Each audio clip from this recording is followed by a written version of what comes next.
రాష్ట్రంలో 8 లక్షల ఎకరాల్లో మొక్కజొన్న పంట పండడం జరిగింది.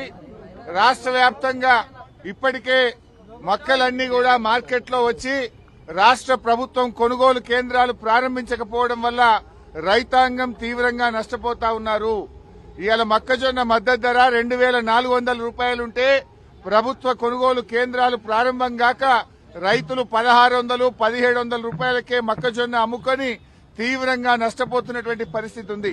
మరొక వైపు అకాల వర్షాల వల్ల మార్కెట్ యార్డ్లలో కల్లాల్లో మొక్కజొన్న తడిచిపోయి రైతులు బాగా నష్టపోతా ఉన్నారు. ఈ ప్రభుత్వం మొక్కజొన్న రైతుల పట్ల తీవ్రమైన నిర్లక్ష్యం చూపుతా ఉంది. ప్రభుత్వమే ఒకవైపు పంట మార్పిడి చేయాలని రేవంత్ రెడ్డి, తుమ్మల నాగేశ్వరరావు గారు వరి వేయొద్దు, వరి వేస్తే మేము కొనము అని రాష్ట్ర ప్రభుత్వమే చెప్తుంది. ప్రభుత్వాన్ని నమ్మి 8 లక్షల ఎకరాల్లో మొక్కజొన్న పండిస్తే ఈ ప్రభుత్వం కొనుగోలు కేంద్రాలు ప్రారంభించక రైతులను నట్టేట ముంచుతా ఉన్నారు. నేను అడుగుతా ఉన్నా, ఇప్పటికే 15 రోజులైంది మొక్కజొన్న వచ్చి, ఎందుకు కొనుగోలు కేంద్రాలు స్టార్ట్ చేయట్లేదు? అంటే పంటంతా దళారుల పాలైన తర్వాత దళారుల దగ్గర మొక్కజొన్న కొంటారా? మీరు రైతుకు మేలు చేస్తారా, దళారులకు మేలు చేస్తారా?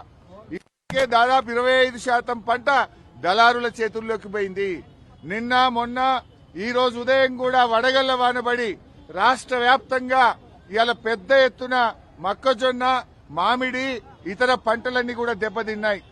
మీరు పంటల బీమాని అసెంబ్లీలో ఊదరగొట్టి బడ్జెట్ స్పీచ్ లో చెప్పి ఇప్పటి వరకు పంటల బీమాను మీరు అమలు చేయలేదు.